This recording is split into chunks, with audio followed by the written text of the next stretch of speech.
নমস্কার, আজকে আমি বানাবো ডাল কোপ্তা। এর জন্য ছোলার ডালটাকে ভালো করে ধুয়ে 1 ঘন্টার জন্য ভিজিয়ে রেখে দিয়েছিলাম। এবারে বেটে নেব। বেটে নেওয়া হয়ে গিয়েছে। দিয়ে দিচ্ছি একটু চালের গুঁড়ো, দিয়ে দিচ্ছি পেঁয়াজ বাটা, দিয়ে দিচ্ছি কুচিয়ে রাখা ধনেপাতা, কুচিয়ে রাখা কাঁচা লঙ্কা, দিয়ে দিচ্ছি একটু হলুদ গুঁড়ো, শুকনো লঙ্কা গুঁড়ো, দিয়ে দিলাম ধনে গুঁড়ো, জিরে গুঁড়ো, দিয়ে দেব পরিমাণ মতো নুন। এবারে ভালোভাবে মিশিয়ে নেব। এদিকে কড়াইয়ে আমি সামান্য একটু তেল দিয়ে দেব। দিয়ে দেব কুচিয়ে রাখা পেঁয়াজ,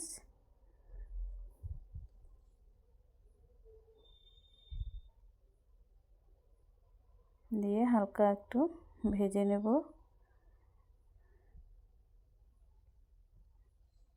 দিয়ে দেব 4টে মতো কাঁচা লঙ্কা, আদা, রসুন, টমেটো, সবগুলোকে একটু হালকা করে ভেজে নেব।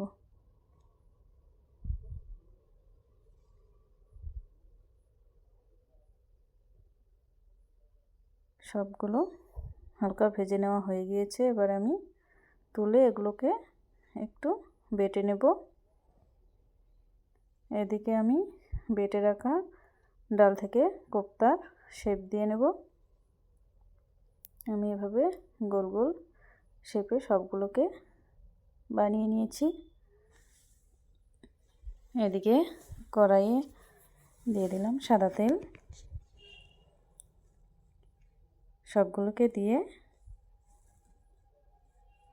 ভেজে নেব।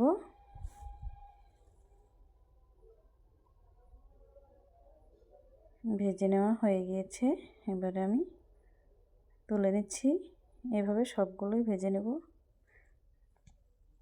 এবারে ওই তেলের মধ্যে দিয়ে দিলাম তেজপাতা, গোটা গরম মশলা, জিরে আর আদা, টমেটো, পেঁয়াজ যেগুলো ভেজে নিয়েছিলাম সেই পেস্টটা এখানে দিয়ে দিলাম। দিয়ে দিলাম হলুদ গুঁড়ো, দিয়ে দেব ধনে গুঁড়ো, একটু শুকনো লঙ্কা গুঁড়ো,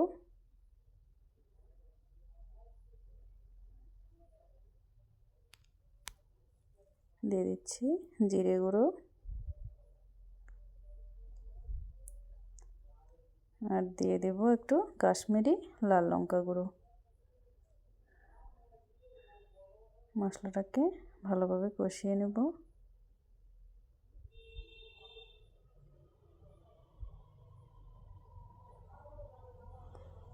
এবারে দিয়ে দেব পরিমাণ মতো নুন,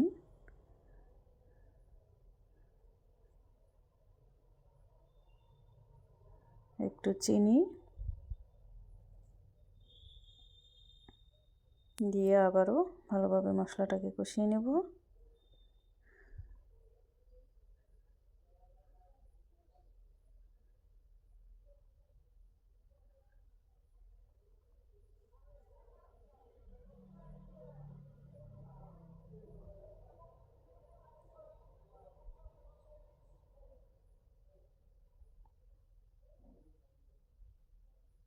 এবারে দিয়ে দেব একটু টক দই,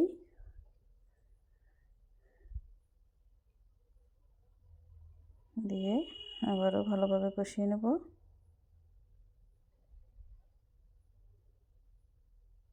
মশলাটা কষিয়ে নেওয়া হয়ে গিয়েছে।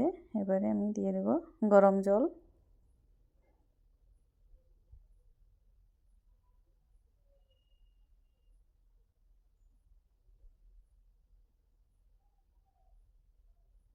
জলটা ফুটে উঠেছে। এবারে আমি কোপ্তাগুলো দিয়ে দেব।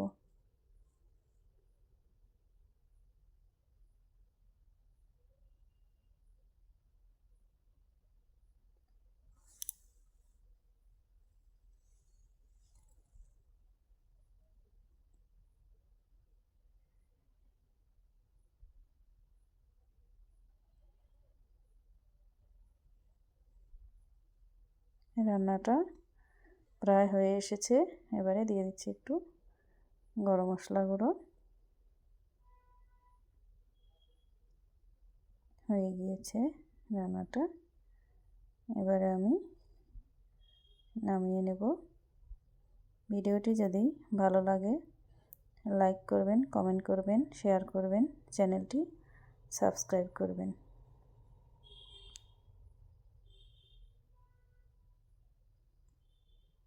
নমস্কার।